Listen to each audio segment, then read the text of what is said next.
시작. 저녁 먹은 후에 잔도 그와 같이 하여 이르시되 이 잔은 내 피로 세우는 새 언약이니 곧 너희를 위하여 붓는 것이라. 오래간만에 이렇게 또 반주기로 이렇게 반주 삼아 노래를 하다 보니까 그동안 우리 실력이 이게 드러나는 것 같아요. 사람은 맞추기도 하고 또 용서도 하고 땡기기도 하니까 피아노를 치게 되면은 잘 맞는데 이 반주기는 기계라서 용서가 없습니다. 그러다 보니까 조그만 박자를 놓쳐도 혼자 가고 있고 그런 게 있는데, 그렇다고 해서 반주기가 잘못됐느냐 이러면 안 될 것 같고, 어쨌든 기계를 우리가 그동안에 안 다뤄본 이제 여기에 분명히 허점이 있다고 생각을 합니다. 어쨌든 이렇게 반주기 없는 것보다는 있는 게 낫고, 또 반주기보다는 같이 감정을 맞춰 나가는 사람이 반주하는 것이 가장 낫지 않겠습니까? 어쨌든 불편할지라도 우리가 또 감사함으로 나아가는 것이 우리의 신앙인 것 같고, 여러분도 그런 믿음으로 하나님께 나아가시기 바랍니다. 흔히 말하기를 음향에 관심을 가지고 이렇게 또 이제 그런 그 음향 쪽에 점점 빠져들기 시작하면 집을 다 팔아먹는다고 얘기를 하더라고요. 그도 그럴 것이 뭐 스피커 하나에 몇 천만 원씩 가고 이러니까 이게 끝도 없는 것이죠. 근데 귀라고 하는 것이 그냥 생 라디오 듣다가 조금 더 고급스러운 라디오 오디오를 들으면 확실히 소리가 달라요. 그러니까 아이들이 피리 부는 것하고 또 오케스트라가 이렇게 연주하는 거 전혀 다르잖아요. 근데 음악이라는 게 한번 좋은 음악을 들어버리면 낮은 음악을 듣기가 쉽지가 않다고 그럽니다. 우리 신앙도 우리 육체도 그럴 수 있는데, 그럼에도 불구하고 우리가 초심을 잃지 않고 하나님께 말할 수 있음에 감사할 수 있음에 또 예배할 수 있음에 감사는 그런 믿음을 가져야 낭망하지 않고 실망하지 않고 절망하지 않고 승리할 수 있지 않을까 생각이 듭니다. 어쨌든 우리가 이렇게 코로나로 인해서 예배도 마음대로 못 드리고 사람들 제대로 만나지 못하는 이런 상황이 있지만, 돌이켜보면 그동안에 우리가 얼마나 감사하지 못했을까 이렇게 생각할 수 있습니다. 마음 먹으면 여행 가고, 마음 먹으면 친구 만나고, 마음 먹으면 해외를 나가고, 그럴 때가 그렇게 행복했다는 사실을 이제 알게 된 것이죠. 여러분, 지금 주어진 환경에 감사하는 믿음을 가지시기 바랍니다. 할렐루야. 한 말로 표현해 보시기 바랍니다. 하나님 뒤에는 여러분 붙이시기 바랍니다. 하나님, 시작. 마스크 써가지고 감사함이 뭔지 모르겠어요 이러는 것 같은데, 하나님 감사합니다 항상 이렇게 하시기 바랍니다. 오늘은 그 성경의 주제 중에서 언약이라고 하는 것을 보기를 원합니다. 우리가 지난주까지 이렇게 성경의 많은 언약들을 그냥 다는 아니지만 훑어보았습니다. 네, 성경이 무슨 책이냐 이렇게 물었을 때 하나님의 언약을 담고 있는 책이다, 약속을 담고 있는 책이다, 이렇게 말할 수 있습니다. 또 그것을 세분화시켜 보면 예수님 이전의 약속, 곧 옛 언약과 예수님이 오셔서 하신 새 언약, 이렇게 약속을 이렇게 말할 수가 있죠. 그래서 우리가 성경도 보시면 알겠지만 구약, 한국말로 신약 이렇게 되어 있고, 영어로는 올드 테스트먼트 또 뉴 테스트먼트 이렇게 되어 있습니다. 그러니까 옛날 약속, 새로운 약속, 그런 뜻입니다. 그러니까 성경은 그냥 딱 간단하게 얘기하면 옛날 약속을 기록한 책이 구약, 새로운 약속을 기록한 것이 신약, 이렇게 말할 수 있습니다.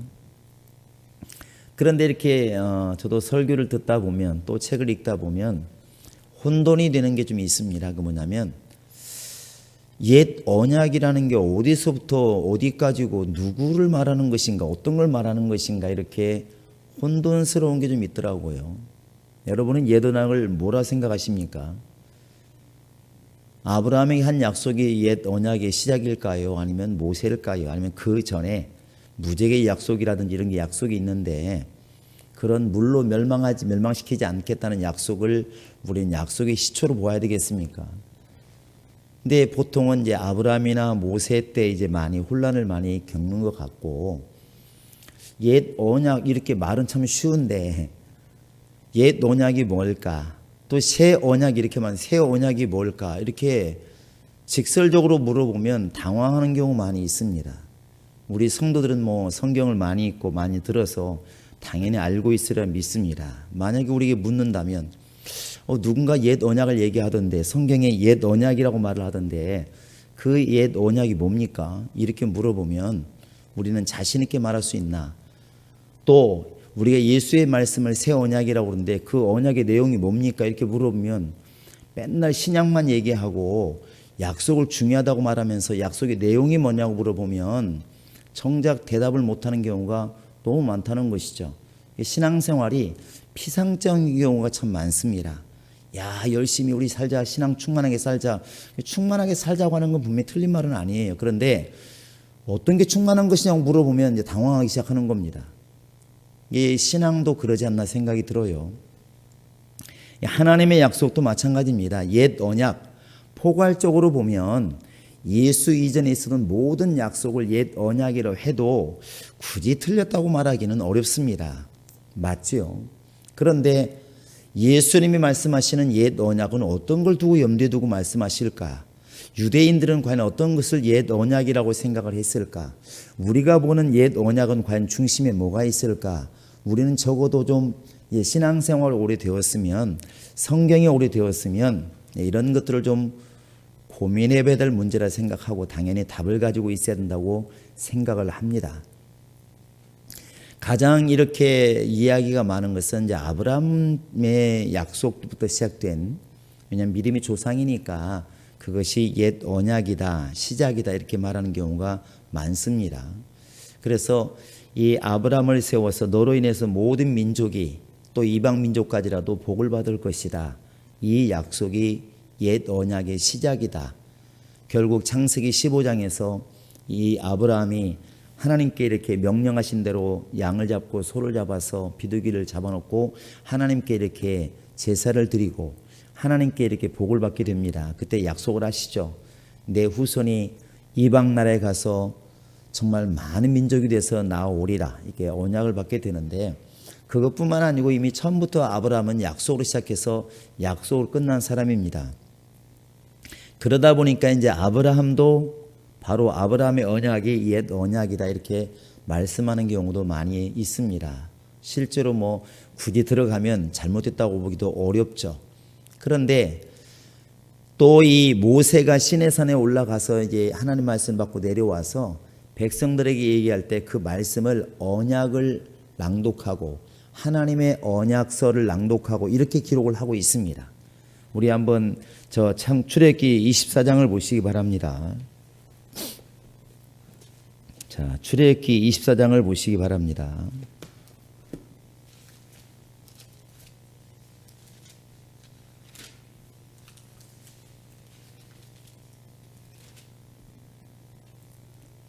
자, 우리 한번 4절부터 한번 읽어 보십니다. 4절부터 자, 한번 8절까지 시작. 모세가 여호와의 모든 말씀을 기록하고 이른 아침에 일어나 산 아래로 제단을 쌓고 이스라엘 12지파대로 12기둥을 세우고 이스라엘 자손의 청년들을 보내어 여호와께 소로 번제와 화목제물을 드리게 하고 모세가 피를 가지고 반은 여러 양푼에 담고 반은 제단에 뿌리고 언약서를 가져다가 백성에게 낭독하여 듣게 하고 그들이 이르되 여호와의 모든 말씀을 우리가 준행하리이다.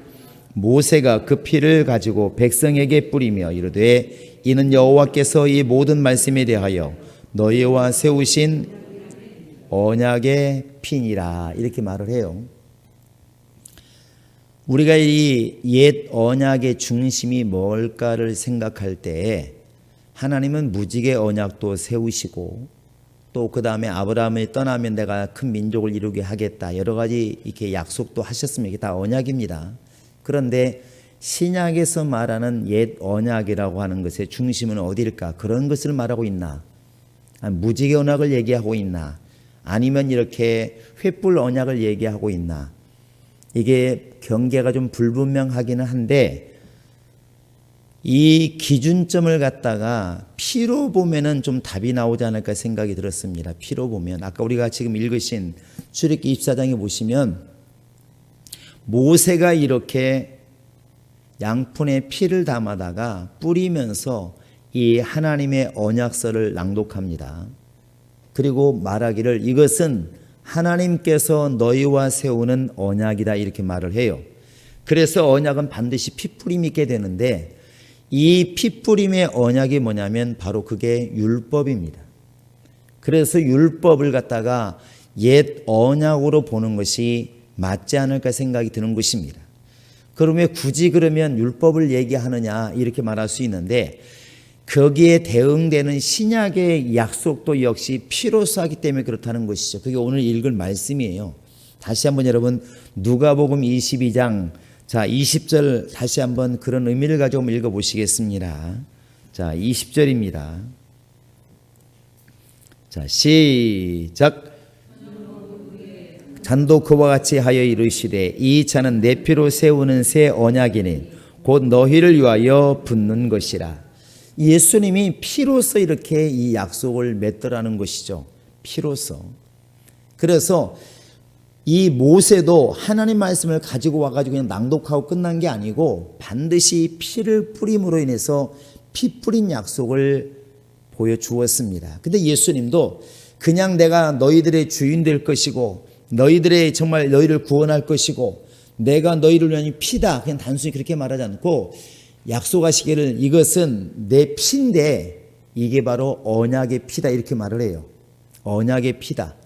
그러니까 모세는 황소와 이런 양들의 피를 가지고 그 언약서에 뿌렸다고 한다면 예수님은 자신의 피를 가지고 하나님의 약속을 이렇게 우리에게 주신 겁니다. 그래서 예수님이 하신 약속을 우리가 새 언약이라고 말을 한다면 새 언약과 똑같은 방식으로 이루어진 것이 바로 옛 언약인데 그게 바로 모세가 피를 뿌려서 이렇게 했다는 것이죠.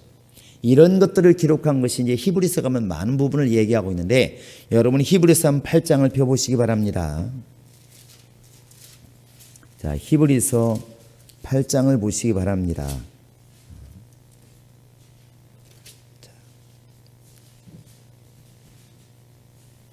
13절 먼저 읽겠습니다. 13절 시작. 새 언약이라 말씀하셨음에 첫 것은 낡아지게 하신 것이니 낡아지고 쇠화해 가는 것은 없어져 가는 것이니라. 뭘 얘기하고 있을까요?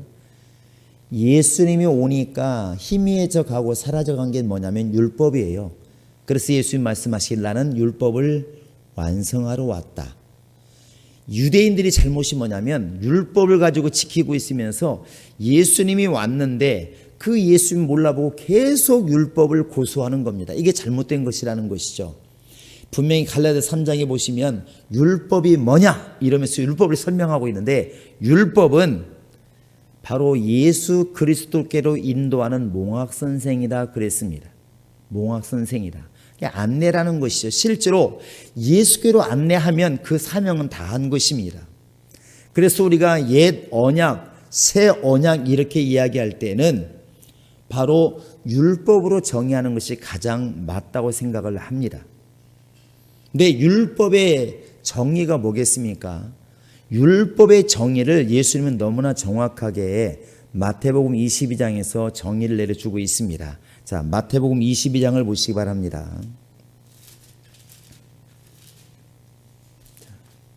자, 마태복음 22장.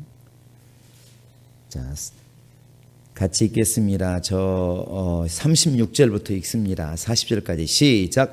선생님, 율법 중에서 어느 계명이 크니까? 예수께서 이르시되 내 마음을 다하고 목숨을 다하고 뜻을 다하여 주 너희 하나님을 사랑하라 하셨으니 이것이 크고 첫째 되는 계명이요 둘째도 그와 같으니 내 이웃을 내 자신같이 사랑하라 하셨으니 이 두 계명이 온 율법과 선지자의 강령이. 율법을 단 두 마디로 말하라면 하나님을 사랑하고 내 이웃을 내 몸같이 사랑해라. 이것이 모든 율법을 정말 똘똘 싸서 진액을 낸다면 이렇게 말할 수가 있다. 예수님이 이렇게 정의를 내려주고 있습니다. 예수님이 내리신 정의를 과연 누가 뒤엎겠습니까? 예수님이 내리신 정의를 우리가 받아들여야 맞지 않겠습니까? 그러므로 율법의 내용은 뭐냐면 하나님을 사랑해라. 그리고 네 이웃을 네 몸처럼 사랑해라. 거기에 613가지의 많은 조항이 있을지라도 결국은 뭐냐면 그게 하나님을 사랑하라는 얘기다. 다른 것 사랑하지 말고 하나님을 사랑하고 네 이웃을 그렇게 사랑하라는 얘기다. 예수님이 너무나 쉽게 옛 언약의 내용을 해석을 해 주었습니다. 그게 바로 율법이에요. 그러니까 이스라엘 사람들이 율법을 지킨다 하면서 하나님을 사랑하지 않는다면 율법을 모르는 것이죠. 율법을 지키면서 이웃을 사랑하지 않는다면 율법을 지금 모르는 겁니다. 그 옛 언약을 제대로 못 지키는 거예요. 그래서 유대인들이 착각하는 게 뭐냐면 안식일 날 이렇게 밀리삭을 잘라 먹고 그런 걸 보고 예수를 정죄하려고 했지만 예수 말씀하시기를 야, 사람이 율법을 위해서 있냐? 율법이 사람을 위해서 있냐? 율법이 사람을 위해서 있는 거 아니냐? 너희들 또 너희 안식일 날 소나 양의 구덩이에 빠지면 가만히 두냐? 끄집어내지 않느냐? 생명이 귀하니까 하물며 사람이랴. 이렇게 말을 해요. 그러니까 안식일이 귀하긴 하지만 안식일도 사람 때문에 있는 것이지 사람 없이 안식일이 있지 않다. 이렇게 정의를 내려줍니다. 그러므로 옛 언약은 우리가 세세하게 모른다 할지라도 답은 딱 나와 있다는 겁니다. 아, 하나님께 잘하라는 얘기구나. 사랑하라는 얘기구나. 뭔가는 모르지만 영혼을 사랑하는 얘기구나. 이렇게 알아들어야 율법을 제대로 보고 있다는 것이죠. 왜 학교에서 이렇게 지각하지 말아라, 뭐 쉽게 말하면 나쁜 짓 하지 말아라, 많은 법이 있잖아요. 학교에도 법이 많습니다. 수업 시간 되면은 뭐 졸지 말아라, 숙제는 꼭 해와라, 별거 다요. 학교에 머리에 기르지 말고 무슨 학생들 파마하지 말고 옷도 제대로 입고. 왜 그렇습니까? 그 많은 것을 하나로 통통 털어보면은 공부 열심히 해라, 그거거든요. 딴짓거리 하지 말고 공부 열심히 해라. 예수님이 그렇게 해석을 해 주었습니다. 그게 옛 언약입니다. 그러니까 구약의 모든 약속들, 이 아브라함 이전에도 많은 약속이 있었는데 그런 약속들도 다 하나님의 약속인 건 맞지만 우리 하나님께서 옛 언약과 새 언약이라고 말할 때 옛 언약의 중심은 율법이라는 사실을 염두에 두시고 여러분 보시기 바랍니다. 그리고 그 율법의 핵심이 뭐냐면 하나님을 사랑하고 이웃을 사랑하라는 것입니다. 그게 율법의 핵심, 옛 언약의 핵심이었습니다. 그러면 새 언약의 핵심은 뭐겠습니까? 새 언약의 내용은 뭐냐고요? 우리가 예수 안에서 새 언약 아래 지금 내가 있기는 있는데 내가 지금 새 언약 아래 있다는 증거가 뭡니까? 새 언약의 내용을 알아야 우리가 새 언약 아래 있다고 말하지 않겠습니까? 물론 고린도서 6장에 보시면 우리는 이렇게 설명합니다. 옛 언약, 곧 이스라엘 사람들은 옛 언약 아래 있었던 유대인들은, 히브리 사람들은 하나님을 아버지라 부르지 못하고 그냥 두려운 여호와 하나님, 그리고 우리는 그의 백성, 이렇게만 얘기했다고 말을 해요. 그러면 지금 새 언약 아래서는 고린도서 6장 마지막 절에 나는 너희의 아버지가 되고 너희는 내 자녀가 되리라, 이렇게 설명합니다. 그래서 이제 언약 아래 있을 때의 결과물인 것이고, 여러분 새 언약은 약속이란 얘기인데 집 문서는 집을 팔고 사겠다는 약속인 것이고, 또 자동차 계약을 했다면 자동차를 팔고 사겠다는 약속인데 새 약속은 뭡니까? 이렇게 물었을 때 뭐냐고요. 여기에 대해서 예수님이 직설적으로 얘기한 것이 딱 한 군데 나와 있습니다. 요한복음 한번 13장을 보시기 바랍니다. 자, 요한복음 13장입니다.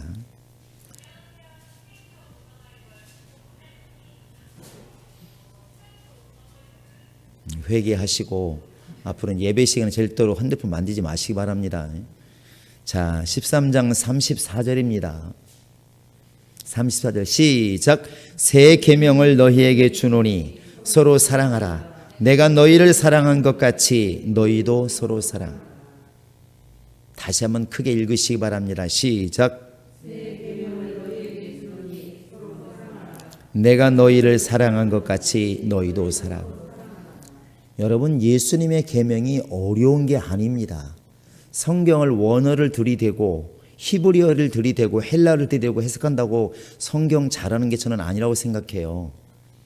예수님이 다른 거 다 제껴두고 내가 너희에게 새로운 계명을 주는데 곧 이 계명은 곧 생명입니다. 안 지키면 계약은 파기되는 겁니다. 그런데 예수님이 주신 새 계명의 내용이 뭐냐면 내가 너희를 사랑한 것처럼 너희도 서로 사랑이라 이거예요. 근데 우리는 이것을 너무나 쉽게 생각하고 있다는 겁니다. 너무나 쉽게 생각하고 있어. 그런데 제가 볼 때 사도 요한이 이걸 너무나 정확하게 이해를 했던 것 같아요. 사도 요한은 100살까지 살았는데 요한일서에 보시면 주제가 사랑입니다. 단순히 싸우기 때문에 지금 이 말씀을 우리가 드리는 게 아닙니다. 이것은 성경을 모르는 사람이에요. 사도 이 요한이 뭐라고 설명하냐면 너무나 극단적인 말을 해요. 우리는 예수의 이름을 부르면 다 예수 믿는 사람이라고 인정을 하고 성경을 잘 구절을 들이대고 성경 해석하면 성경을 잘 아는 사람, 하나님을 잘 아는 사람, 그러니까 믿음이 좋은 사람 이렇게 말을 해요. 믿음이 좋다는 것을 우리는 구별을 잘 못하기 때문에 성경을 많이 안 들지 뭔가 많은 일을 하고 있으면 믿음이 좋다고 생각을 합니다. 그런데 사도 요한은 이렇게 정의를 내립니다. 너희가 하나님을 아노라 하면서 네 형제를 사랑하지 않는다면 그 사람은 하나님을 모르는 사람이다 이렇게 말을 해요. 달리 말하면 신앙생활을 제대로 못하고 있다고 지금 말하는 것입니다. 이게 계명으로 보면 약속으로 보면 너무나 분명하게 보입니다. 예수님께서 내가 지금 내 몸을 다 헌신해서 너를 살린 것처럼 너도 가서 그렇게 해. 이것이 내 명령이야. 이렇게 말을 했어요. 근데 우리는 받는 것에는 관심이 많아서 하나님께 이것 달라 저것 달라 많이 하는데 내 것은 내놓지를 않습니다. 내놓지를 않아.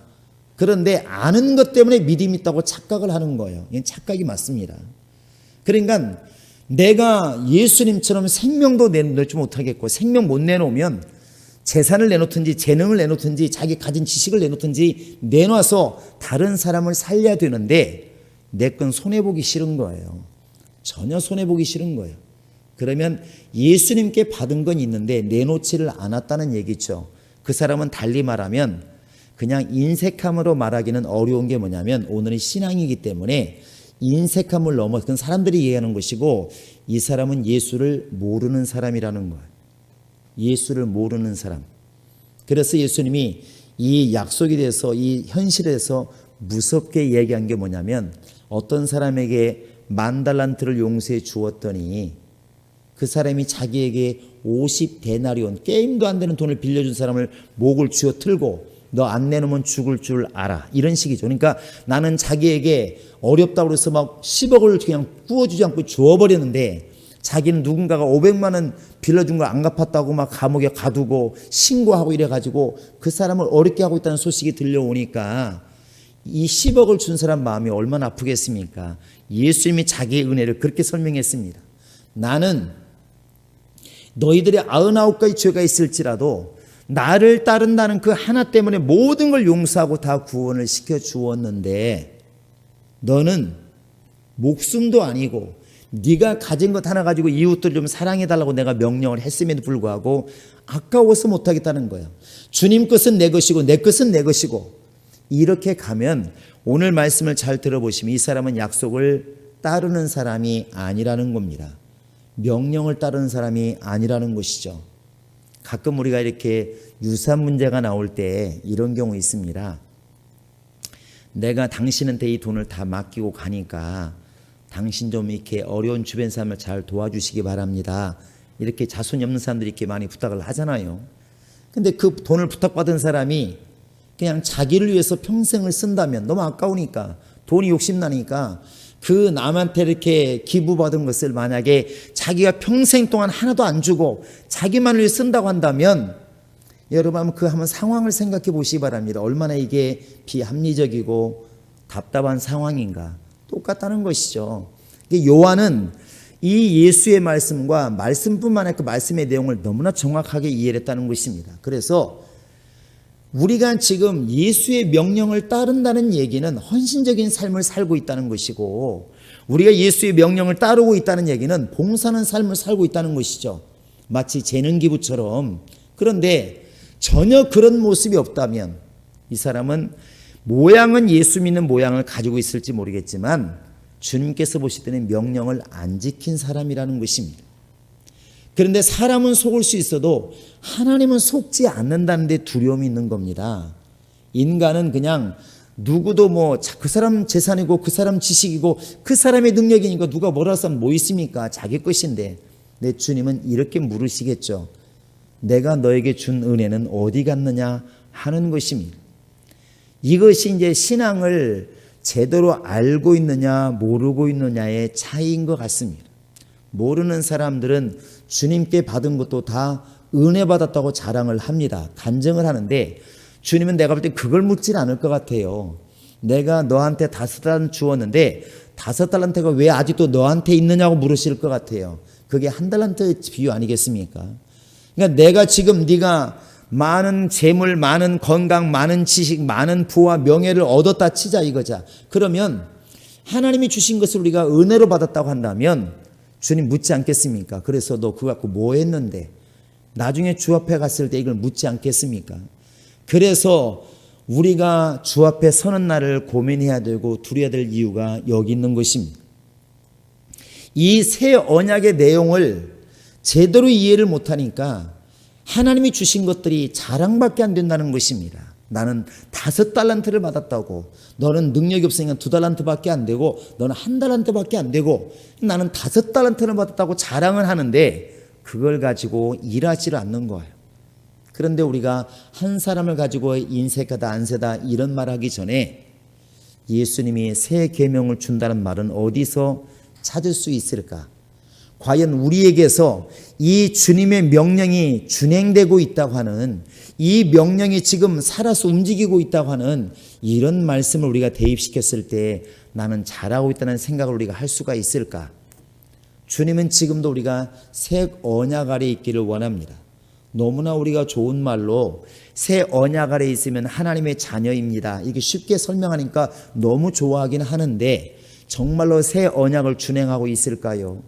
우리는 구약 성경을 읽으면서 이스라엘 사람들이 옛 언약 아래 있으라고 우리가 말합니다. 그런데 그들이 얼마나 약속을 파기시켰는지, 율법을 지키지 않고 다른 신을 섬기고 율법을 지키지 않을 때 하나님이 얼마나 그들을 징계하셨는지 우리는 잘 압니다.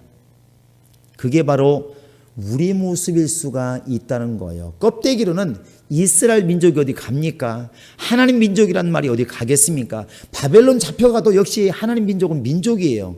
이스라엘 민족은 이스라엘 민족입니다. 그런데 약속을 지키지 않으면 하나님의 은혜도 파괴된다는 것입니다.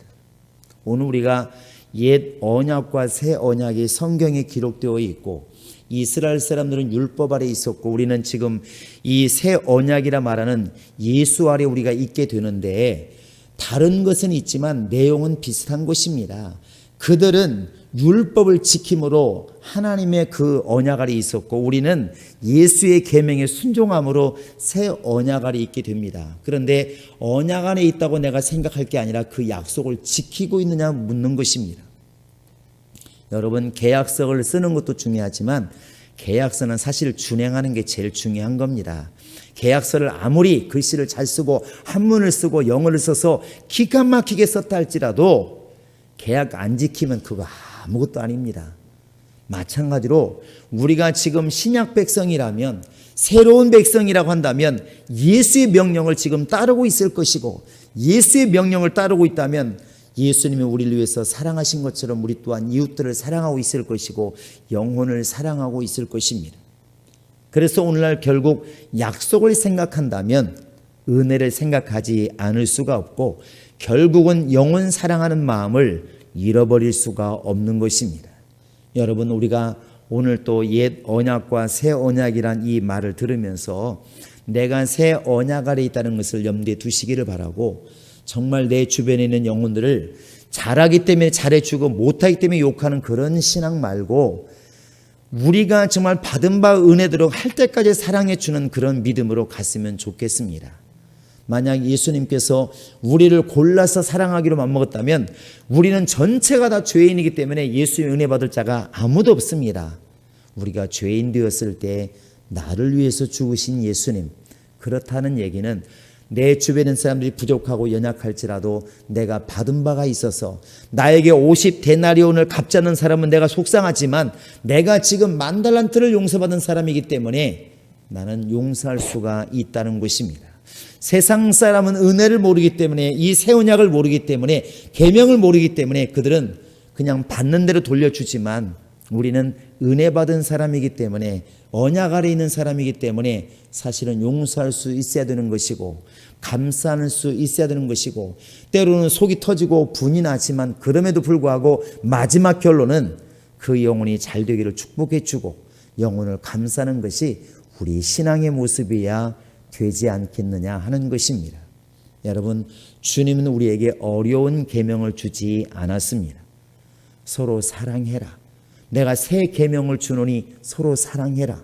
내가 너희를 사랑한 것 같이 너희도 서로 사랑해라. 이것이 바로 새 계명의 내용이고, 나는 이 계명을 확실하게 하기 위해서 내 피로 이 언약을 세운다. 그러면서 피 흘려 죽으심으로 이 언약을 확실하게 했습니다.